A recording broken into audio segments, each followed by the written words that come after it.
All right, welcome back. We're in our last block here. Some great remaining updates for you. To kick us off, I'm happy to welcome Tom Crane on behalf of the IIIF Editorial Committee to talk about actually one of the first things I mentioned on Wednesday. So the very recent and exciting publication of the latest IIIF authentication related specification.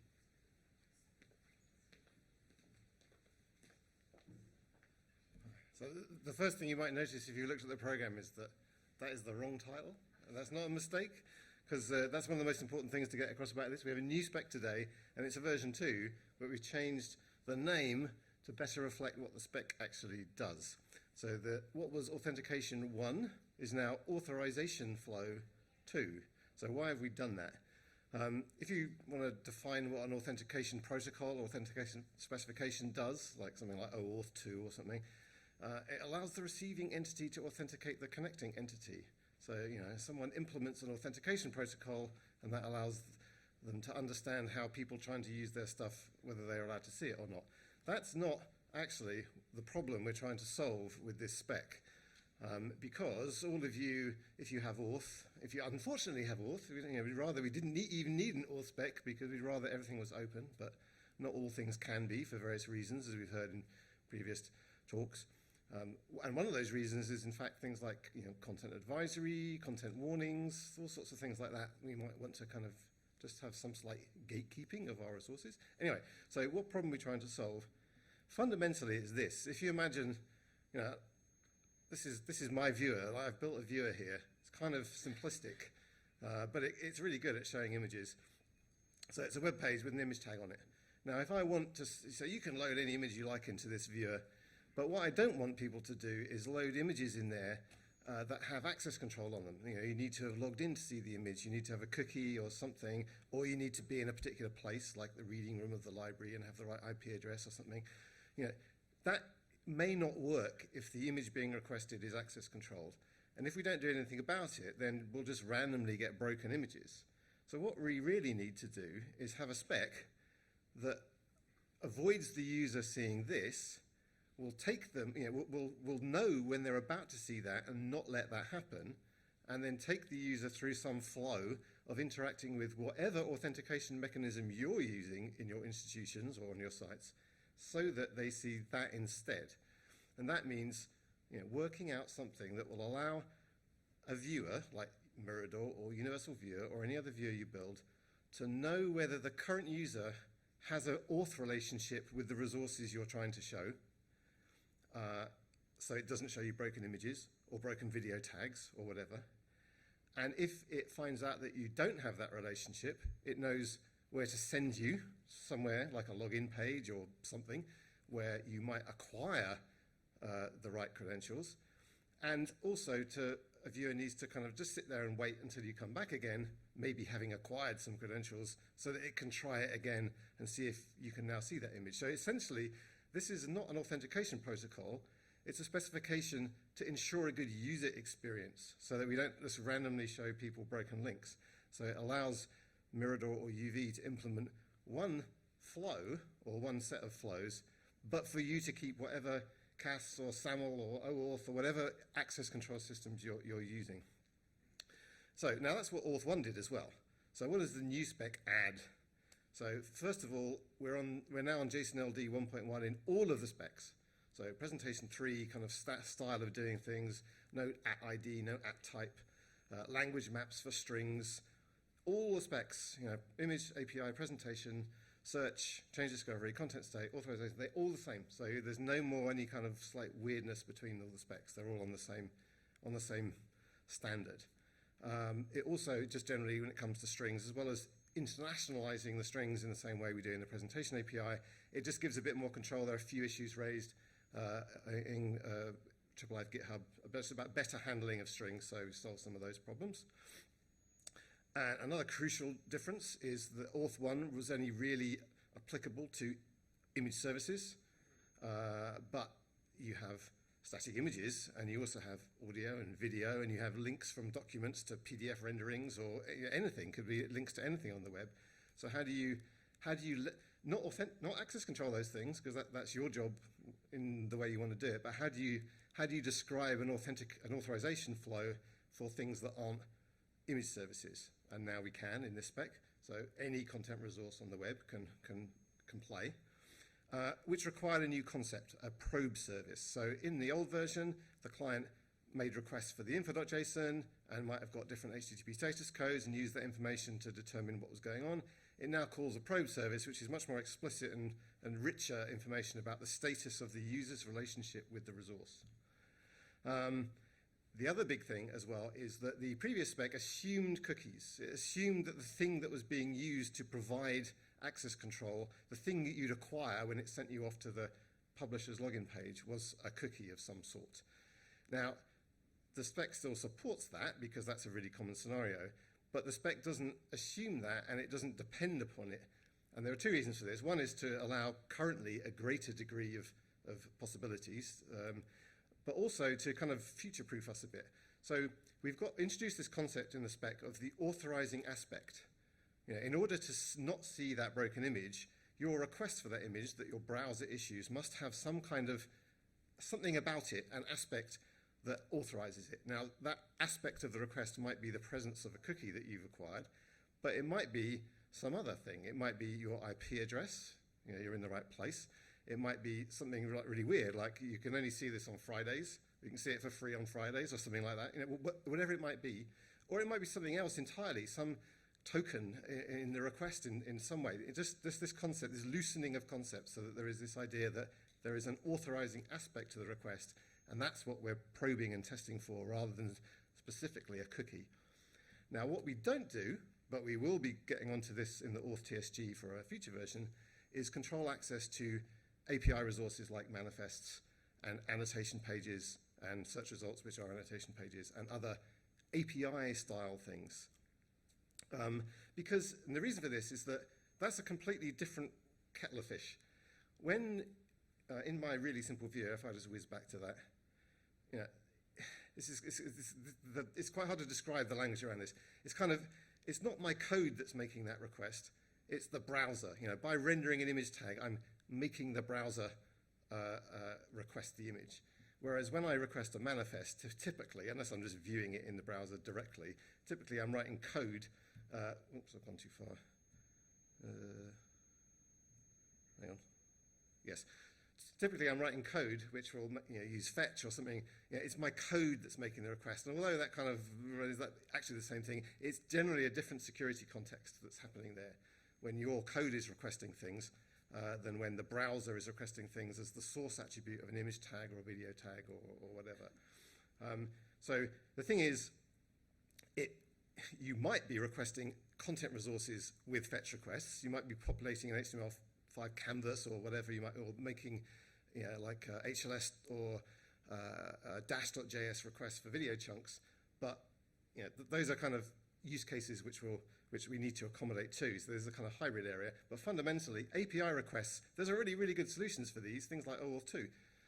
So we probably don't, we probably need to change the kind of place at which auth happens for API requests, so that if we all want to have interoperable manifests and annotation pages and annotation servers that do auth and like kind of differential access to search results, we're probably going to, that's a kind of API style interaction for which OAuth 2 or something like it is a great fit. And our solution to those kind of problems is probably some agreed community profile of OAuth 2 rather than inventing something new. But, so our work in the future will be, well, if we do that, then how do we kind of nicely fit that with these interaction patterns, these user flows that this spec defines? And that's related to our third-party cookie issue. So the work of this TSG was kind of hindered for a couple of years because we just didn't know what the hell was happening with browsers and support for third-party cookies and all that kind of stuff.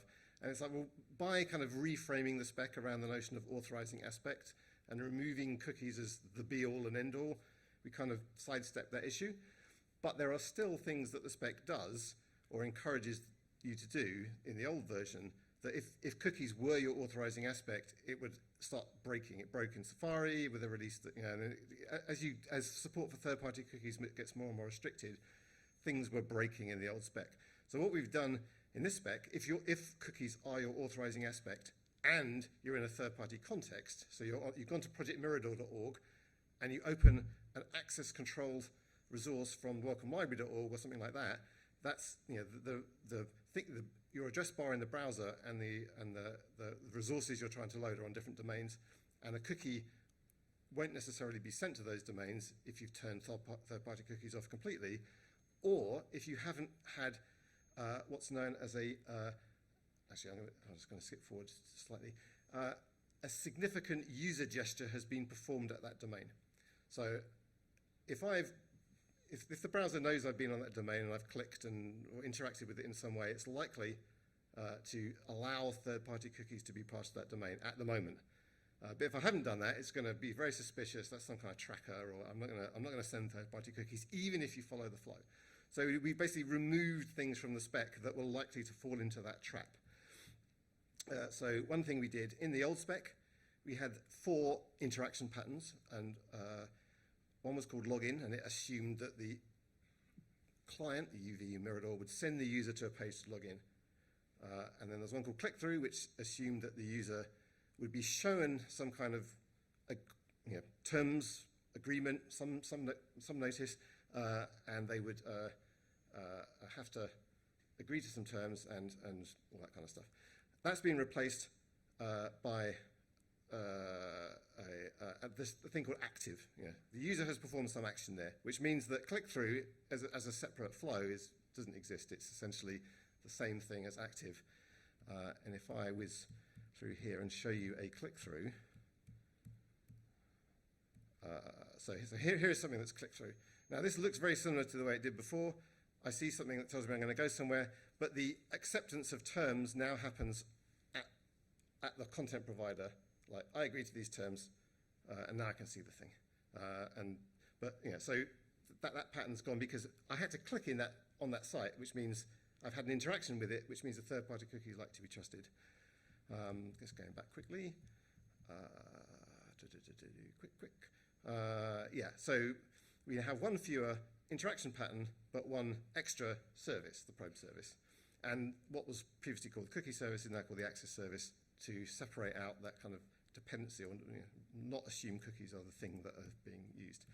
So I'm not going to go through this because you can look at it in the spec, but this is the flow, and it's deliberately unreadable. It's just the idea that there is a flow. So if you've already got the correct authorizing aspect, a viewer could test the probe service and go, oh, that's fine, and it'll show you the resource. If you don't have the authorizing aspects, like here, for example, you get presented with a login screen, you go and log in, you type your username and password, and then you come back and you've authenticated. That flow is all the way through this spec, and you've gone all the way down to an access service, and you've gone all the way around these loops. Now, another kind of interaction was, it was formerly called degraded access, but we've used the term substitute. So in this example, I've declined to sign in, and I get a grayscale image. Your notion of degraded might be different. This is for, but if I do accept the terms and conditions, I get a color image in this case. So that's the idea that even if you don't have credentials, you can still see something, like a watermarked image or something. And that flow here would be coming down here, showing the user the substitute. They can decide whether they want to continue further. And if they do want to continue further, they can carry around the same loop that they did before. I've seen click-through.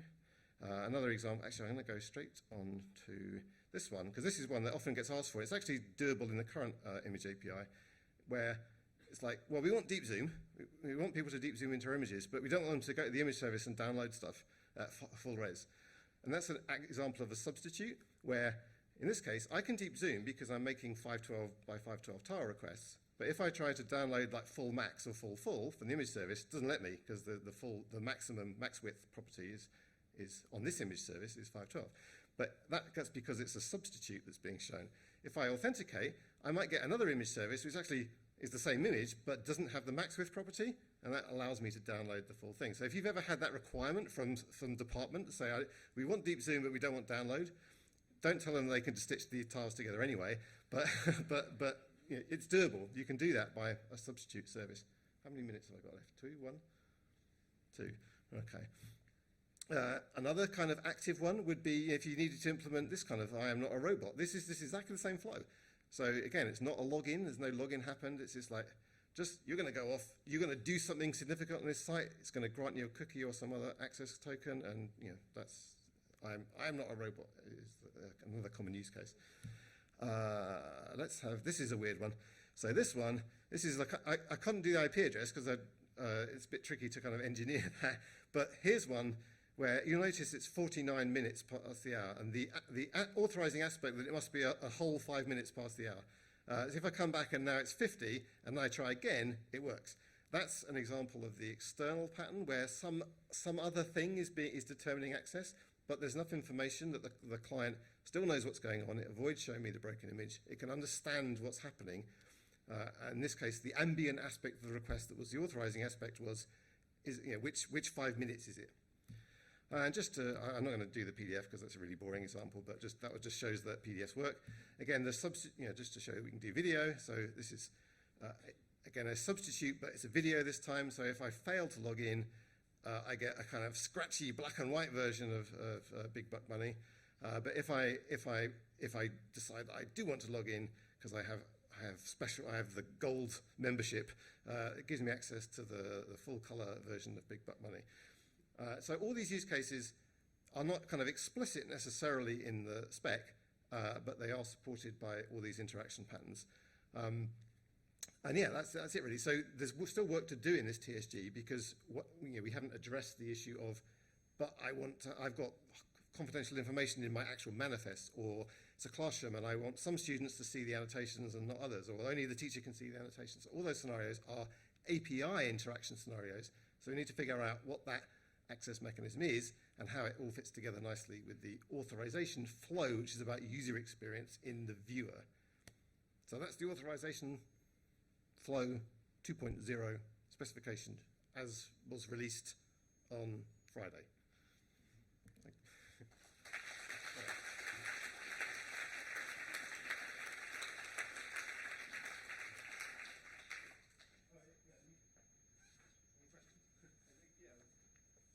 Minute.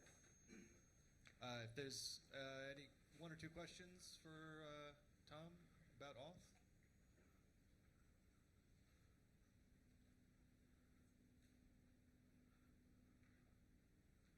Nope. Okay. Okay. Yeah. Thank you, Tom, and thank you to the editors and all the folks involved in that TSG. It's just really great to see continued incremental work on all of these different specs. Okay, up next, I'm happy to welcome IIIF's own Glen Robson and Mike Smith to talk about some new information that may be useful to you in terms of creating the best JPEG 2000s for IIIF.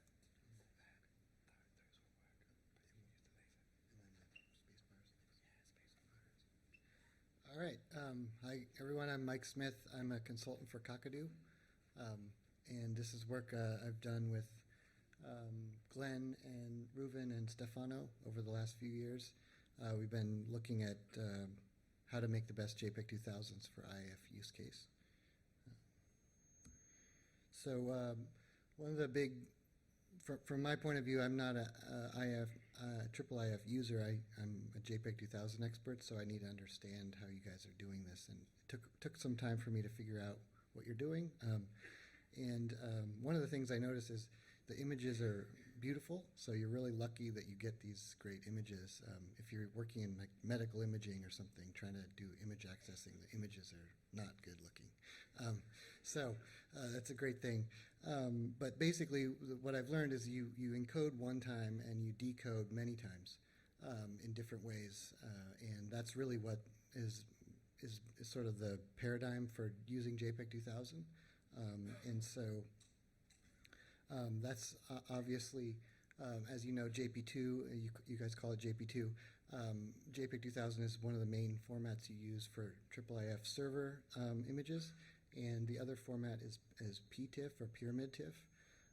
The main differences are that the wavelet transform is used with JPEG 2000, which provides an efficient multi-resolution representation of the image, and Pyramid TIFF basically just stores a bunch of different images in the same file that have different resolutions.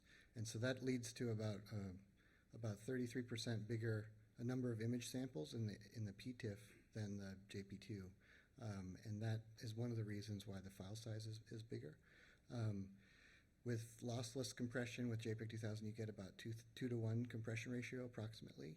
And lossy, typically you guys use about 3 bits per pixel, which is a way of describing how much information is stored for each pixel. And then the PTIF format for lossless uses different flavors of lossless compression, LZW, deflate, or zip, and then uses JPEG, old JPEG 1 for the lossy mode. And the PTIF is basically tiled, so inside the TIFF file there's multiple little small JPEG images in there that let you randomly access quickly with the PTIF. So the big news to update you on is that JPEG 2000 itself has been updated and maintained over the years. And the thing that we're talking about here is there's a new update that's called High Throughput JPEG 2000. It was published almost 4 years ago now. And so I think it's time to start looking at it as a serious improvement for your workflows. And basically JPEG 2000 is an enhancement to JPEG, High Throughput JPEG 2000, or we call it HT-J2K, is an enhancement to JPEG 2000. Basically just took the thing that was slow in JPEG 2000 Part 1 and replaced it with something fast but kept everything else. And so it fits into existing JPEG 2000 decoders and encoder architectures, and it keeps everything else from JPEG 2000, but it goes faster, including the royalty-free status, which is important. And because it fits into JPEG 2000's architecture, it's possible to convert from the old JPEG 2000 to this new format and backwards without any changes in the image data. So if you have if you have a big library of JP2 files and you want to convert them to high throughput JPEG 2000, it's possible to do that without any change in the image quality. And you can do the opposite. You could encode today with HT-J2K and convert to legacy JPEG 2000 for some other systems that maybe don't have that support. And at this point, 4 years after the standard's been published, the modern JPEG 2000 software libraries now support HT-J2K. So we have support from Kakadu, OpenJPEG, FFmpeg, Grok, these common libraries that people use. And so just to jump to the conclusions, I guess, first, we'll go over the testing that we did after this. But basically, we've sort of tested and determined that high throughput J2K is a significant speed up for your workflows in an integrated server system. And I've listed here the Kakadu command line arguments in case you want to see them. You would add the cmodes HT flag to enable high throughput. You also enable presyncs, which are spatial groupings of wavelet coefficients in the wavelet domain, which is another argument from it's possible when you do the encoding to specify that. It's already a default setting for the modern Kakadu libraries. And there's something called packet length tile header, PLT marker, which is sort of like a table of contents that can be used by the decoder to quickly find information that is being requested. So because the client is requesting a specific part of the image, the server then needs to find that information, decode it, and send it back to the client. And the PLT really helps with that. And then resolution progressive means that the image data in the beginning of the file corresponds to the small or low frequency information, and as the file basically at the end of the file is the higher frequency, high detail stuff. And then we changed the file extension from JP2 to JPH, which is another file format that's based on JP2, but it's compatible with high throughput JPEG 2000. You can add lossless encoding by adding the C reversible parameter to Kakadu, and you can also do lossy encoding.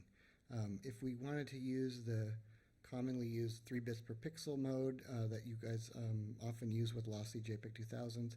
You can continue doing that with HTJ2K. In this case, file size just depends only on the image resolution. So if you have 100 million pixels at 3 bits per pixel, you're going to have 100 million bits. That's just about 36 megabytes. So if you have an image twice as large, you'll have twice as many bits. But a modern way to do it is to switch away from rate-based image quality definitions to quality-based quality definitions. And so there's a new white paper that is listed here from the JPEG group, the bottom of the screen, that describes how to do quality-based encoding using only quantizers, and the scale is calibrated from 1 to 100, where 100 means that the distortion in the image matches the estimated analog to digital conversion quantization noise, which is basically perfect quality. And then you can scale it back to lower the quality and lower the file size. And so like a quality factor of 90 is very common for regular JPEG 1 files, and works really well here, for example. Another thing that came up in the testing is that the smallest image that you ask the server to give you is usually related to a thumbnail that's usually in the interface of the viewer with a library content catalog kind of carousel kind of image interface, and that can be very small. And so if you want the lowest resolution of the wavelet transform to give you that small image, then you need to specify to the encoder, do a lot of wavelet transforms to achieve this result. And so there's a sort of mathematical way to figure out how many wavelet transforms you need given an image size to achieve a small thumbnail of a certain size. And so this is an example set of steps.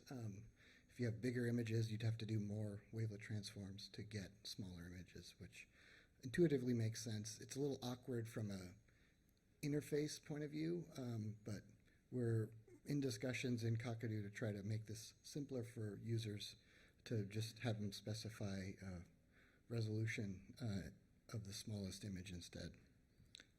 And then I quickly go over the encoding results. We tested a few different flavors of JP2 and HTJ2K. We used the digital Bodleian JP2 recipe as a sort of baseline, and we added HT to that, and then we also tried a different paradigm that didn't use tiling structures, which is different than the tiling structures you guys in IIIF use the words tile to mean, but anyway, so we tested a couple things. I'll just quickly show you the encoding results. Basically, the storage size is bigger with PTIF. That's the gray bars for lossy and lossless. Lossless is on top here. The storage size for lossless is slightly bigger with HTJ2K than JP2. That's a known trade-off to get the complexity down. And then lossy, the quality factor-based encodings leads to smaller file sizes. And then the speed is very fast for HTJ2K and seems to be slow with PTIF. And then Glen's going to go over the decoding results.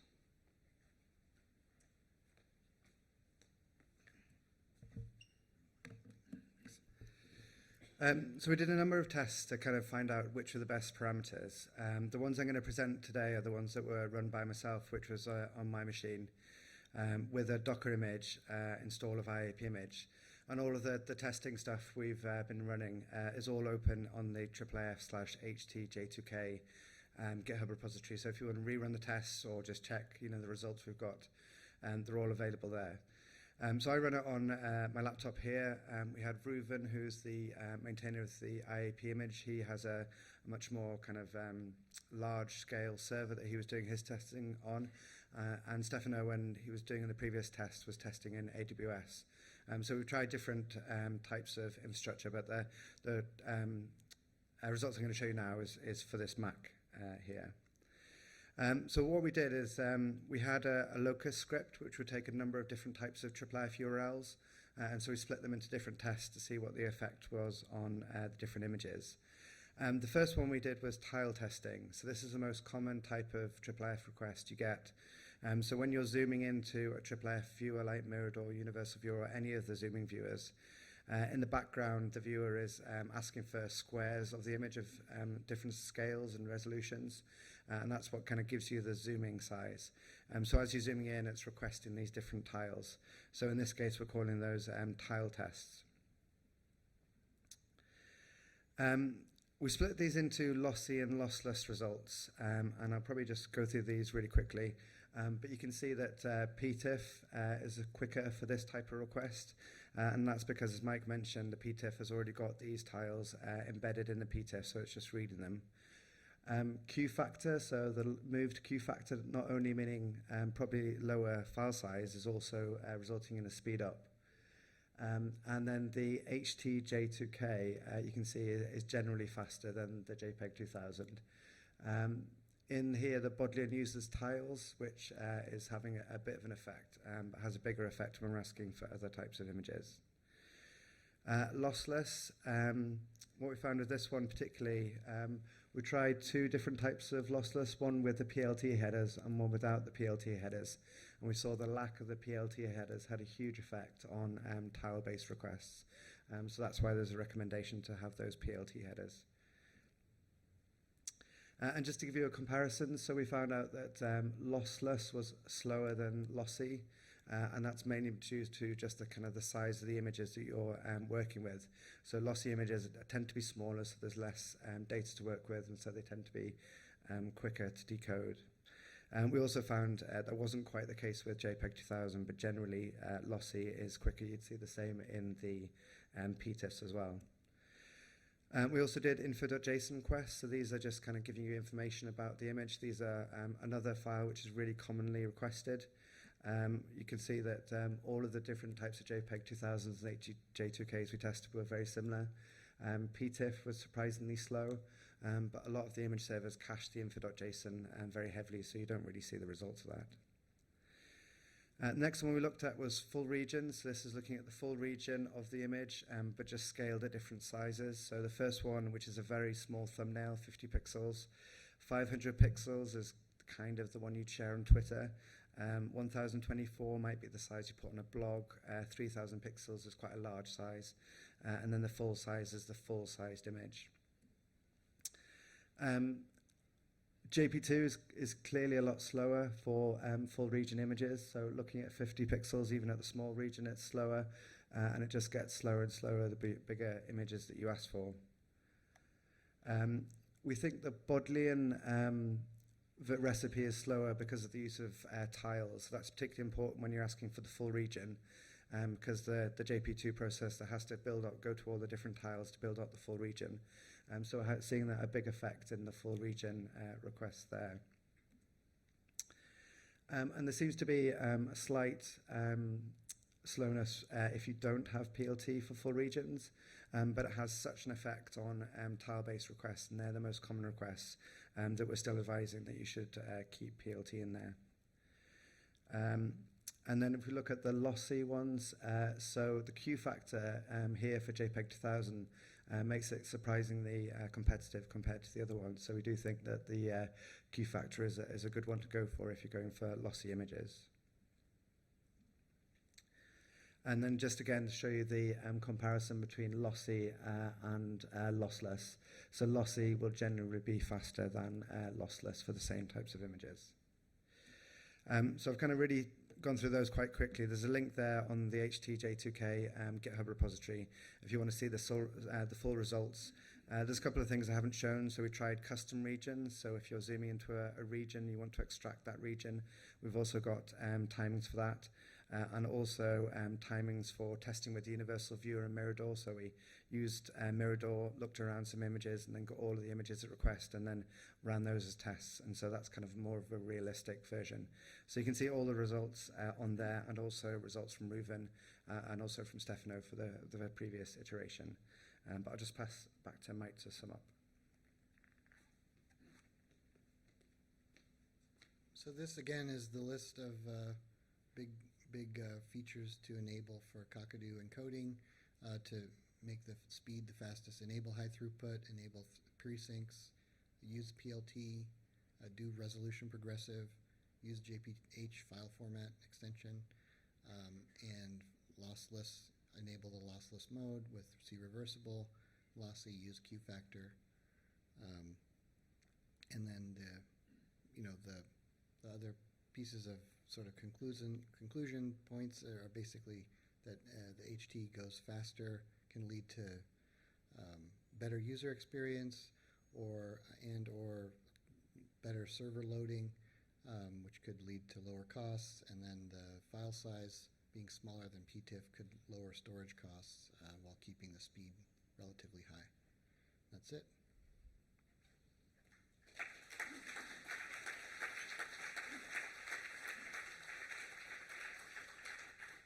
If I could just add a couple of things quickly. So we're hoping to write this up as a guide on the IIIF website. So we'll provide a kind of a recipe for you to have a look at, which is backed by kind of all this research. And also just to highlight, Mike's here. And so if you've got any really difficult JPEG 2000 questions, now's your time. So come and find him after the sessions. He'll also probably be on the HTJ2K channel on the IIIF Slack. Have we got time for questions now? Or?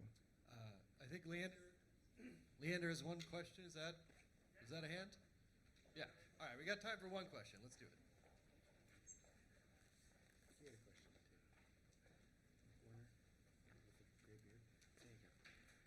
Thanks a lot for the interesting talk. I'm really excited, and I did some benchmarks for myself in the last months, and I have thousands of questions, but just one for now. How did you configure your encoders regarding the usage of CPU cores? Did you limit them to just use one core, or just run as they come?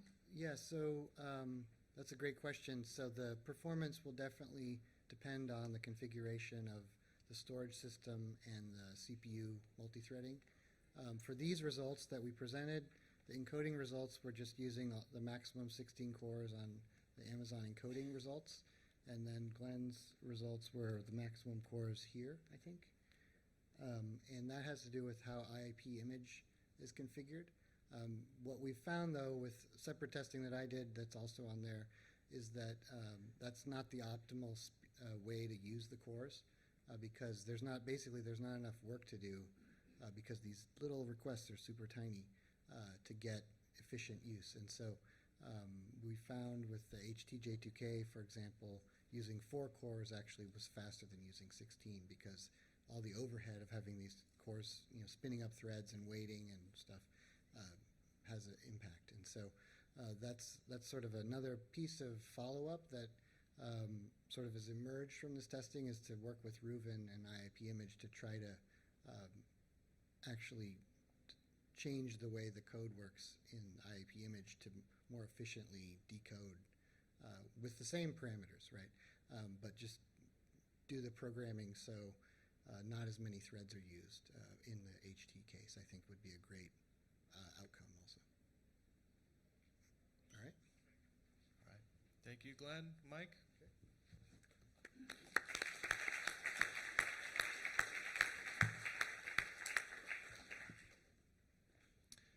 All right, up next, we have Michael Jones talking about searching for people within historical newspapers and journal articles.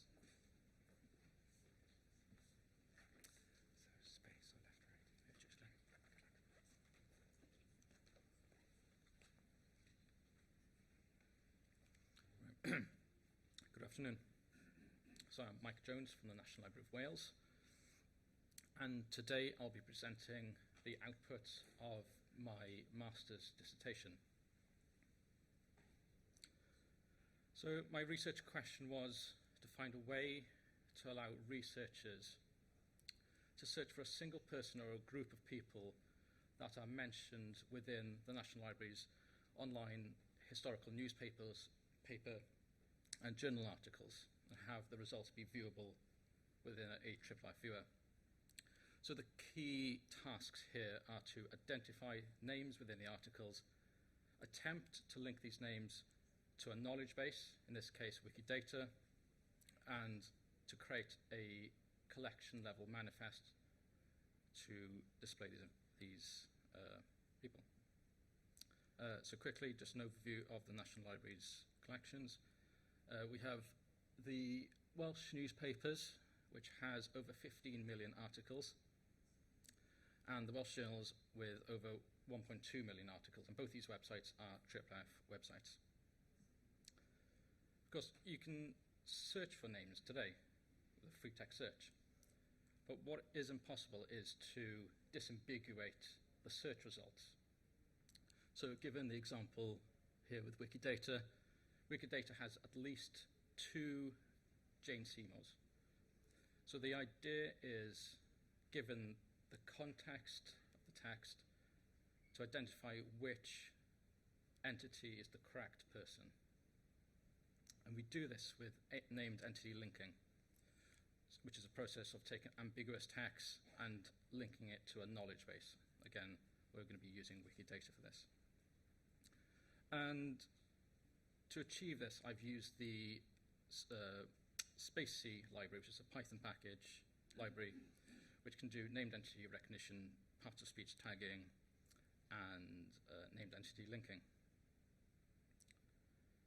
Of course, we need to train a model to identify the names and to attempt to link them to the knowledge base. So we need training data. So for this research project, what I used was people from the UK. So I queried Wikidata for people from the UK, and the results came back with unique identifiers known as a QID, the people's name, and it would also include a link to their Wikipedia page. So now we have a list of people for our knowledge base. We need the training data itself. So for each person, we go to their main Wikipedia page, and we extract the first paragraph of the text. We also go to any pages that link to this page and extract paragraphs which mention their name. This results in a document for each person with training information. So all the articles which reference, which has the person's name. For each of those texts, then, we need to create training data for Spacey. So we extract the text, we identify the start and end characters where their names appear within the text, and we identify which QID that person links to. So Spacey will try and test and come up with the correct result. So once we have the data, we run it through the Spacey to train a model. And once the model has been generated, we run that model against the newspapers and journals database. The results were that we managed to identify over 226 million names. We only looked at the English data in this example, and the model was able to identify around 10% of those names and link them to a entity within the knowledge base. The results then were saved into a database which recorded the article ID, an array of QIDs, and a link to the article manifest. Now that we have a database of all the QIDs, we then create an attractive looking interface to allow researchers to query.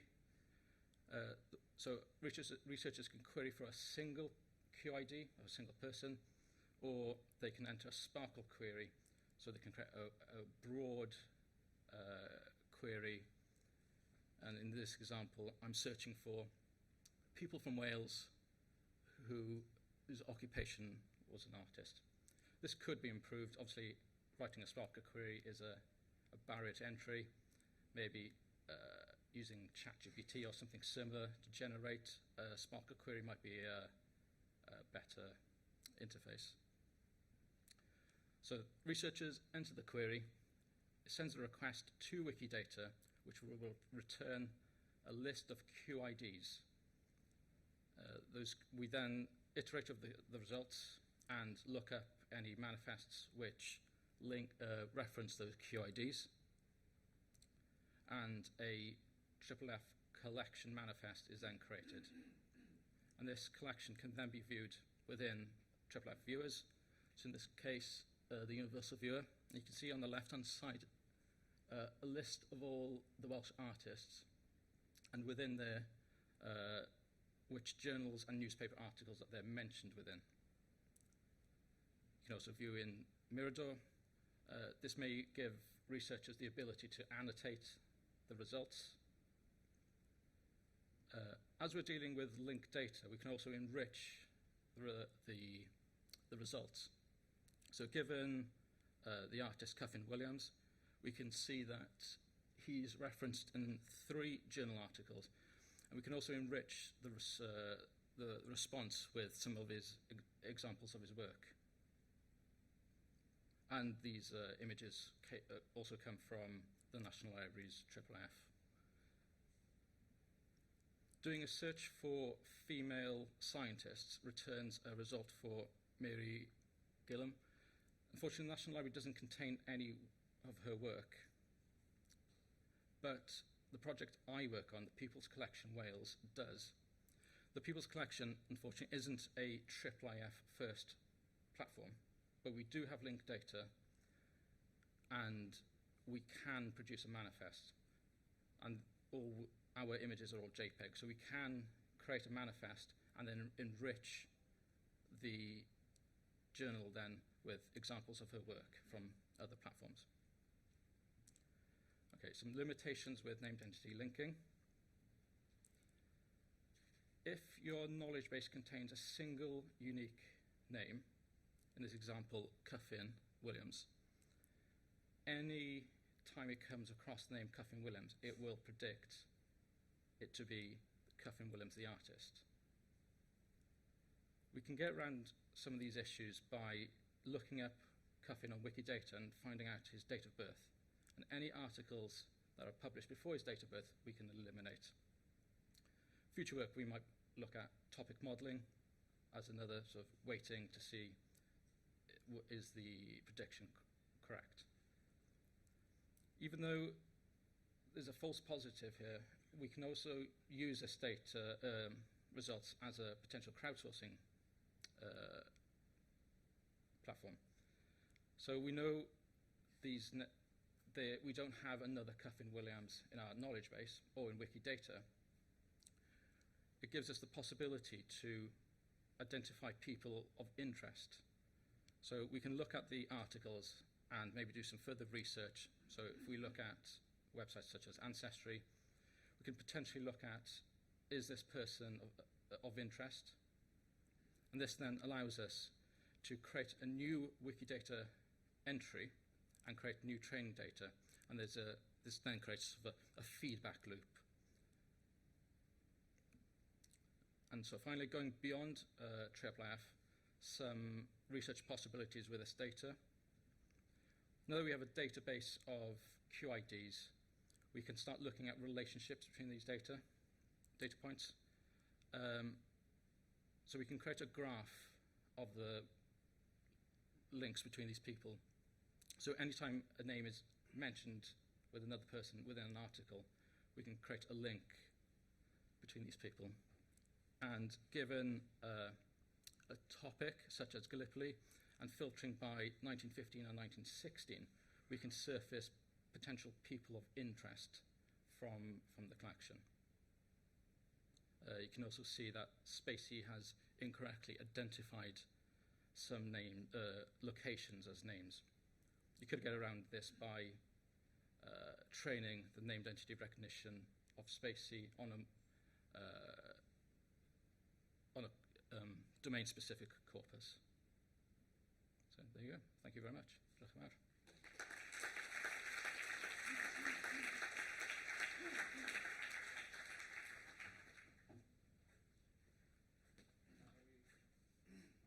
We have a moment for questions, if there are any.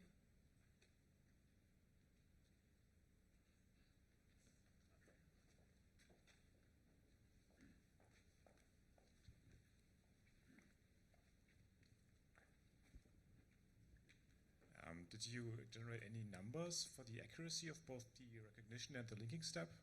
It was around 80%. 80%. Okay, for both the recognition and the linking, or? Yes. Okay. Thank you.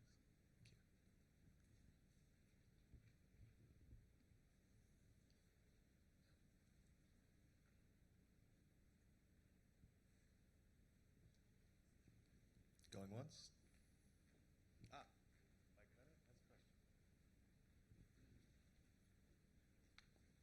Mike Bennett has a question. There we go. For the linking with Wikidata when you're automatic, you mentioned about some things being incorrectly identified, or some people where it's identifying the wrong person in Wikidata.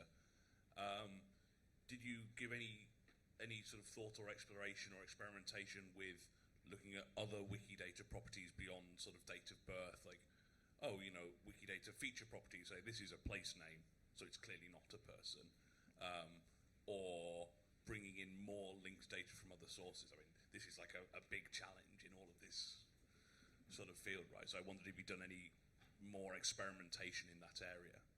I haven't, but you can obviously look at the date of birth and eliminate articles before then. Also using the other available information within Wikidata, you could create some knowledge of who they are and what they do, and then using topic modeling, identify, what is this article about? Does this sort of align with what this person is known for? And maybe you can start eliminating or giving that as an extra weighting to the named entity linking. Yeah, thanks. I tried and failed to solve this same problem, so that's why I'm interested. Okay.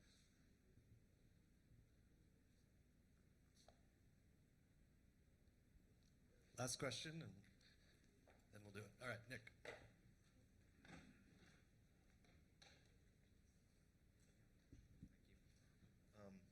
Thanks for your presentation. It seems like it would be really interesting to hook this up to like census records and things like that. Like if you were looking at an area, like a town, and trying to create a social graph for a community, that you could like get a list of the individuals and then start just going through them and kind of pulling out this social graph information. Yes. Yeah. All right. Thank you, Michael. Thank you.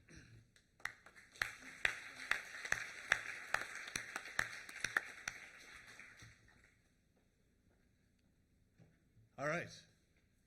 I'm happy to welcome our next and final presentation of the 2023 conference. So let's welcome to the stage Jenifer Monger, Allison Sherrick, Pino Navarro, and Brenden McCarthy for Mapping and Engineer through IIIF.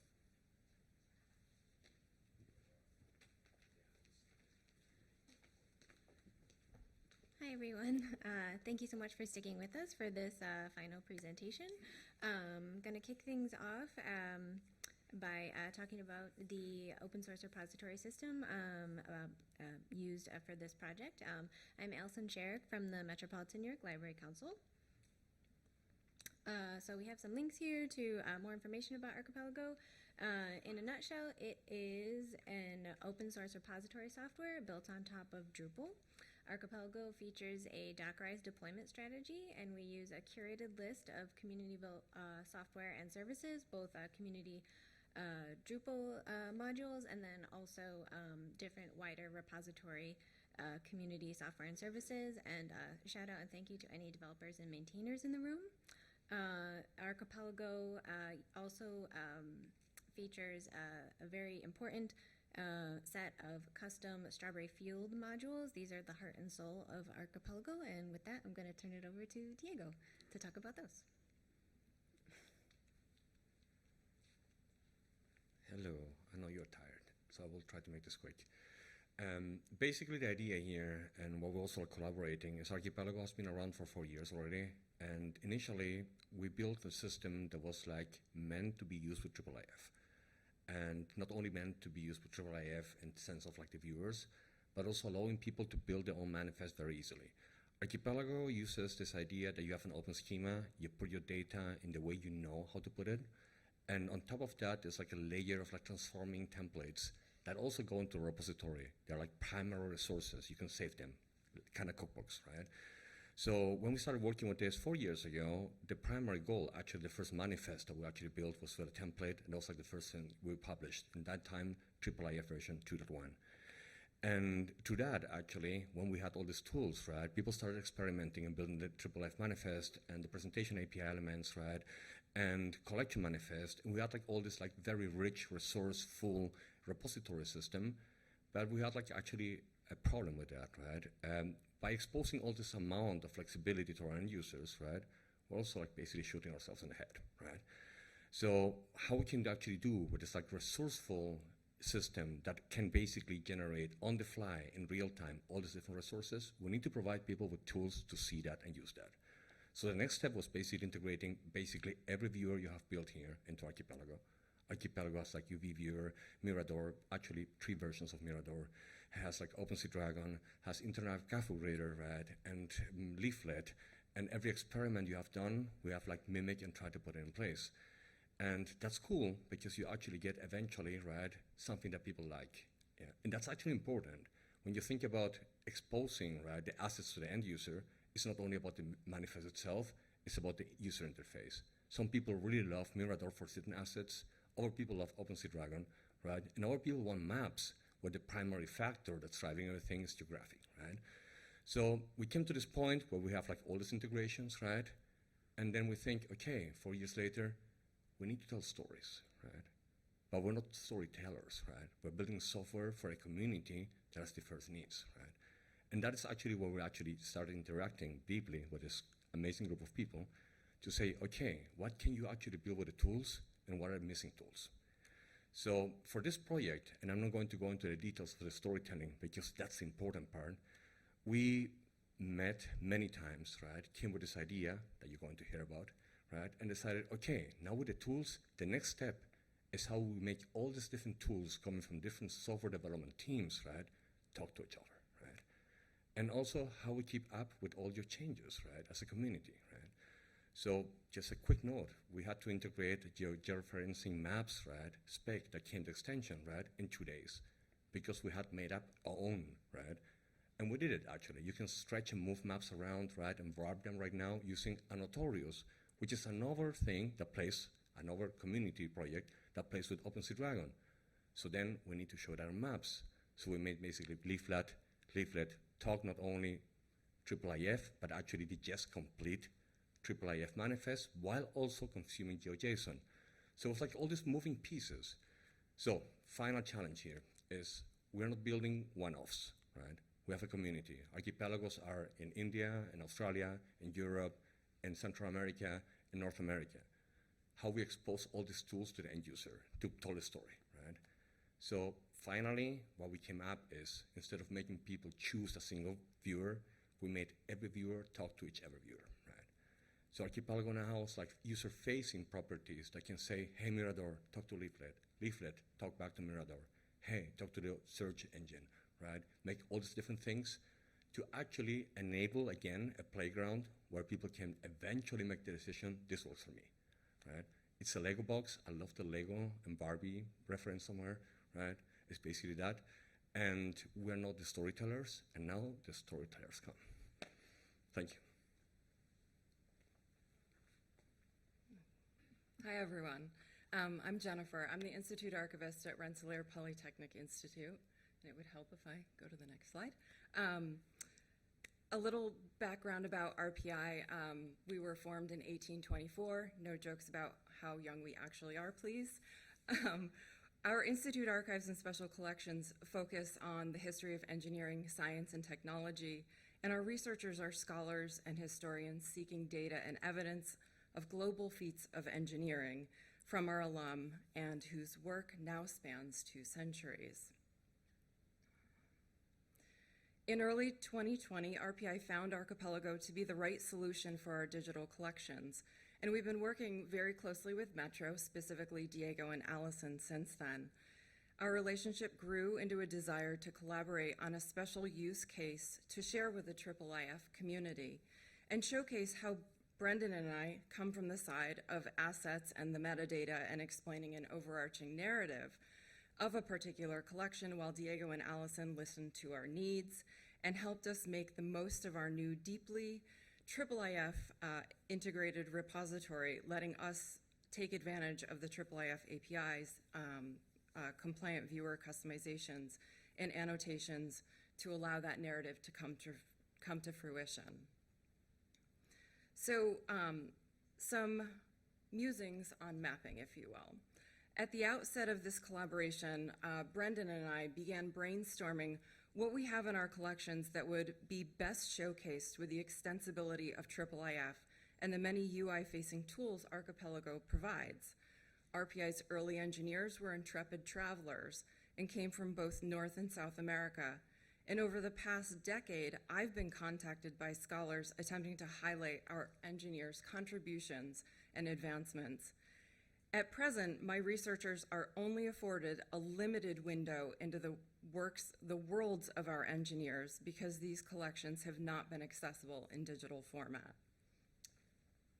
I'm Brenden. I'm the Metadata Systems Librarian at RPI, and I just wanted to share a little bit about what I felt I brought to the table. So, working at an engineering school now, medieval manuscripts are not within our collecting areas, but I used to work at a Franciscan institution as a librarian where we did have medieval manuscripts. And my first encounter with IIIF was at the 53rd International Congress on Medieval Studies in Kalamazoo, Michigan. And we did two-part all-day workshops sponsored by IIIF called IIIF for Medievalists. So around that time, I was writing a grant with a professor where we wanted to geographically map the trajectory of certain manuscripts through the centuries up until the High Middle Ages within convents and other women's communities of learning. So fast forward 6 years, new job, new repository. Jen had introduced me to some of the engineering collections at Rensselaer. And we were kind of thinking, how can we incorporate some of the incredible work the IIIF Maps community group and the IIIF Maps Tech Specs group have done and use that in one of our exhibits and then translate some of this previous medieval manuscripts project idea into something actionable and a resource we have at RPI. So Metro was enthusiastic about implementing our ideas. And we had ideas of our own too. They're a super empowering partner that doesn't say, look what I can do, but rather, look what you can do. Great, thank you, Brenden. Okay. Yeah, I'm good. So for this collaboration, we chose to highlight the travel journals of Joseph P. Davis, a topographical engineer who graduated from RPI in 1856. He was hired by the Peruvian government between 1861 and 1865 to conduct surveys of guano deposits on various islands off the coast of Peru, as well as conduct multiple other civil engineering projects, making recommendations for new bridges, surveying Incan ruins, making suggestions for repairs on municipal buildings, etc. We have 4 original journals, and we're about to show you one that we honed in on specifically for the exhibit called Mapping an Engineer. So this is the landing page for Mapping an Engineer. We start off with an introduction to the exhibit at the top that serves as a way to guide the researcher and provides a brief overview. What you're seeing from left to right, we have Davis's transcripts of his journal on the left in a Drupal block. In the middle is the original journal showing in Mirador, and on the right is an 1850 map of Peru and Bolivia. Our exhibit lets a researcher better understand Davis's travels based on his journal entries and explore those relationships between dates, places, and topics mentioned in his entries. So you see there are several points on the map in yellow and green. Sorry, I just lost my place. Yellow indicates many trips to that location, green not so many, and the little dotted lines for Davis's back and forth travels all along the coast. So a researcher can play with this in a few different ways depending on their interests. So what do I mean by this? I personally gravitate toward the original journals, so I'm interested in pursuing those, in which case, when I go from one page to the next in Mirador, the coordinates on the map follow and track what the entry date in the journal. And furthermore, the entry dates correspond to the transcripts, and also the transcripts have full text extraction, and you can actually drill down in that extraction a little bit more. Conversely, if I were a map-oriented researcher, I could click on the map points and be presented with the original journal page in Mirador, and again, the corresponding transcript. So as Diego mentioned, everything, all these windows talk to one another. I'm going to skip past that slide. So this was our end-to-end workflow that we established. Planning and prep, I'm not going to really belabor. That's super nitty-gritty archivist stuff for prepping collections. The next step was straightening out what metadata we'd need for the exhibit. The metadata was prepared in a CSV for suitable ingest into Archipelago using a tool called the Archipelago Multi-Importer, or AMI for short. Brendan's going to talk about that in more detail. A third step was delivering the data to Metro. And the final step was UI implementation, and Metro was able to build out the IIIF manifest templates on their end and do other customizations for the exhibit and UI in Drupal.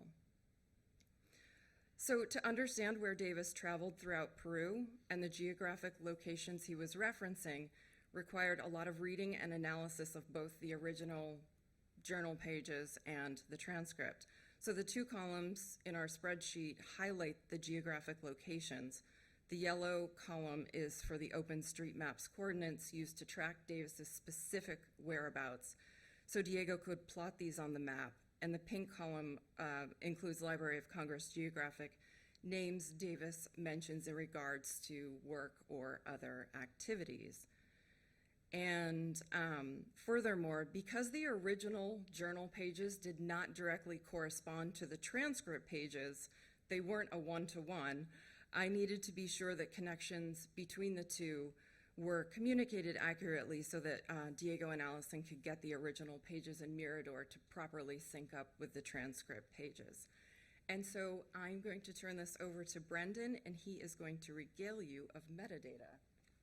Thanks. So because Archipelago is a metadata-driven system and the IIIF spec uses structured data, I just wanted to talk briefly about some of the intellectual decisions made by the four of us in creating this exhibit. So we found our needs fell into four categories. First, required. Second, functional. Third, linked data. And four, local. So as Diego mentioned, Archipelago stores data in JSON. So I'm not going to talk about schema or fields. I'm going to instead discuss this rather in like the key value pairs. So first, system requirements for Archipelago, label, and depending on your backgrounds, we might think of label as title, but same thing. So each page of the journal needs a label in Archipelago, and of course, we need that label property for IIIF manifests, label property on a IIIF canvas, human readable labels. Next is the soft requirement of the node underscore UUID, and then our predicate keys. Next, we have the functional keys and values that we needed to make the exhibit work in the way it does and provide the user experience and interactions. These will get more attention in just a moment. So apart from the functional category, the other linked data values we used are usually subject headings. We wanted to provide the richest semantic data possible for the parent and child and have that in the JSON-LD IIIF manifests. So we chose Library of Congress subject headings, Library of Congress name authority file, personal names, corporate names, geographic names, and of course Wikidata subjects. The final category, which aren't on here, are largely descriptive elements. I won't belabor these because they're a little outside of the scope of IIIF, but these are things like our rights statements, descriptive elements for Institute metadata standards, acknowledgement of native peoples and lands in what is now Peru. So more detail about those JSON keys, like I promised. These functional key values are the data that drive most of our Davis exhibit. So in order for Metro to build out the maps and navigation, they needed the label, sequence ID, date content entry, and geographic location. So the children of the compound object all needed sequence ID to display in Mirador in the correct page order, if you will. So in IIIF speak, we need the JSON key value pair for the IIIF sequence, the order of views of a physical object. So for dates, we chose to use date underscore created EDTF on the parent, and we used date underscore content entry on the children.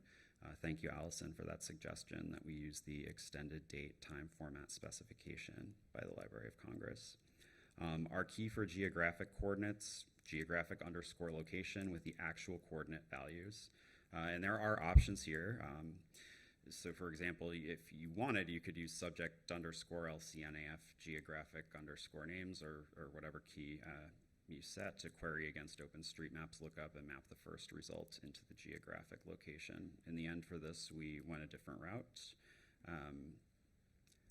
Just quick statement on the viewers, because you can't separate metadata from the viewers and the IIIF image API, IIIF presentation API. So you've seen that we primarily used Mirador for the exhibit in Jen's demonstration, but for the Davis collection and Archipelago, we're using not only Mirador and Leaflet, but also OpenSeaDragon, IA Book Reader for the digital objects in the repository. OpenSeaDragon is used to display the individual pages of the handwritten journals, deep zoom, pan, rotation, that sort of thing. We're using the IA Book Reader for transcripts of the journals, just for a codex-like experience, flipping through the bound source material that was prepared on a typewriter. But back to the exhibit, Diego was able to make Mirador talk to other viewers. So if a canvas is changed, in essence, when a user turns a page or sees a canvas, this lets the map follow and vice versa. And he did a lot of customization work for us, for which we're very grateful, from the geographic spec that just came out, the IIIF geographic extension, annotations to display the historic map on top as an extra overlay by making Leaflet process IIIF. And then the last thing I want to talk about quickly are the tools. So the most important tool we used was the AMI. This is a mass ingest module that lets you do your work with large amounts of content in spreadsheets. So it prepared our data, it transformed our CSV into that JSON blob Diego mentioned. In the process, we connect them with the bit streams we transferred in S3, thus creating the digital objects. So these JSON keys I mentioned are going to form the columns headings, and then the values go in the cells, and then every row basically becomes a page of the journal. And then your JSON blob is created, your IIIF manifests are generated. We would also use the AMI again to patch correct information. So for example, we needed some title adjustments. We're at time, so I'm just gonna quickly say that to establish the relationship between the original and the transcript, we used the web form strawberry field module. That's a modified Drupal web form, and Allison customized that for us. And then we also used the linked data reconciliation tool, which lets you query against query against your preferred LOD value vocabulary to just kind of cut down on that manual work. We have some of the generated manifests here if you want to check those out after the presentation. We couldn't do a live demo today, but it's linked in the slides, which will be available. And for us, I just wanted to say we have more work to do, but we also hope that this use case will help out the IIIF community and be of interest, help out the Archipelago community. And I just wanted to say thank you very much to Metro, to the conference organizers, to the IIIF community for being so welcoming. And we really do hope that this use case has some benefits. So thank you so much for your attention and through sticking through this last talk of the day. We all really appreciate it.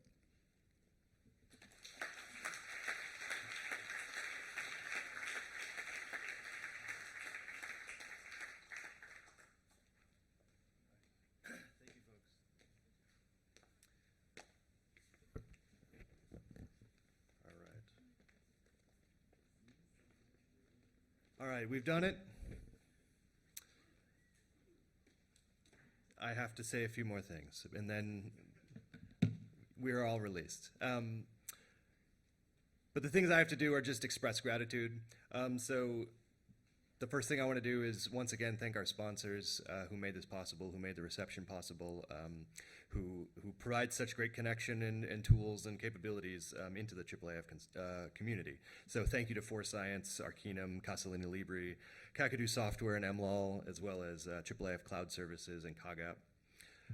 All right, and now a series of thank yous. I got to say thank you to the program committee that put this entire thing together. It was the hardest challenge we've had. We've never had more proposals for a conference, and so whittling that down to 2 full days of amazing content is due to their hard work.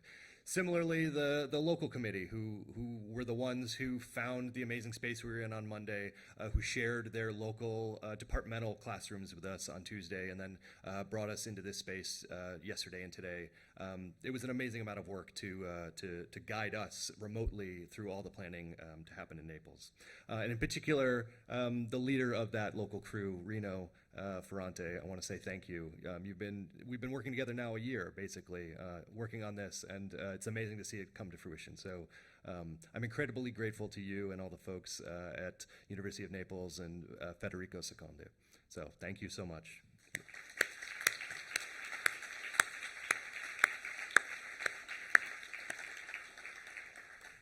And 2 last groups to thank. The IIIF Consortium staff. So Glen, obviously you saw present a lot of great content and handle a lot of logistics. And then a big round of applause also for Caitlin Perry, who this could not have happened without you.